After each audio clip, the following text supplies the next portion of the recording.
L'économie contemporaine chahute nos certitudes. Elle met au défi en permanence nos instruments de mesure, nos logiciels interprétatifs. Mais nous préférons faire le plus souvent comme si de rien n'était. Après 10 années particulières où nous avons vécu les affres d'une crise historique aux lourdes retombées économiques et sociales, le brin de croissance qui anime nos économies nous permet soudain de reprendre le fil de l'histoire comme si de rien n'était. Le passé devient un accident de l'histoire, une parenthèse sur laquelle s'installe déjà l'amnésie. Nos réflexes pavloviens sont les plus forts. Ce qui était perçu il y a peu encore comme une stagnation séculaire n'est plus qu'une récession plus longue que les autres. Nous en prenons acte en révisant à la baisse nos potentiels, 1 ou 1,5% en Europe, 2% pour les États-Unis. Le chômage hérité de la crise est pour l'essentiel considéré comme structurel. La reprise va rapidement mettre en surchauffe un moteur qui a perdu de la puissance. Les tensions salariales, l'inflation seront rapidement au rendez-vous. Les taux vont remonter et mettront un terme à cette euphorie momentanée des affaires. Et nous raisonnons encore comme si la liquidité banque centrale avait le pouvoir de faire ou de défaire l'inflation. Friedman survit à tous les démentis factuels.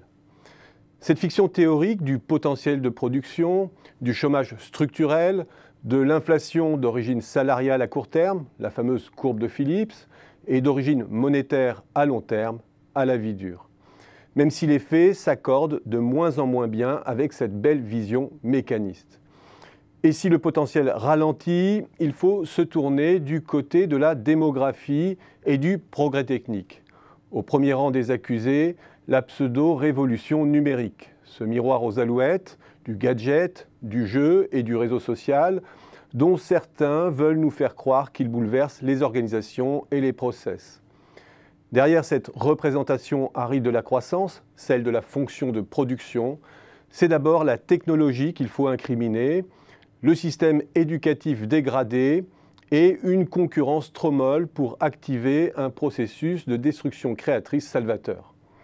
Voilà la zone de confort pour tout économiste. Peu importe que cette fiction théorique prenne de l'eau de tous les côtés. Peu importe notamment que de plus en plus de secteurs fonctionnent à coût fixe et que pour ces secteurs, il faille renverser la problématique. Ce ne sont plus les gains de productivité qui font leur croissance, mais la croissance de leur marché qui génère les gains de productivité. Peu importe que des dimensions entières de l'activité échappent à la mesure, tout le versant gratuit ou coproduit qui se développe considérablement, mais surtout tous les attributs nouveaux que le numérique confère aux produits et que nos systèmes comptables prennent très mal en compte. Nous continuons à raisonner comme si nos mesures de la croissance et de la productivité n'étaient pas sujettes à caution. Peu importe que nos grandes entreprises se déploient de plus en plus à échelle mondiale par implantation ou externalisation et ne soient plus limitées par les ressources mobilisables au sein d'un territoire et que les frontières des firmes soient de plus en plus poreuses. Nous continuons à aborder l'économie résidente comme un espace fini.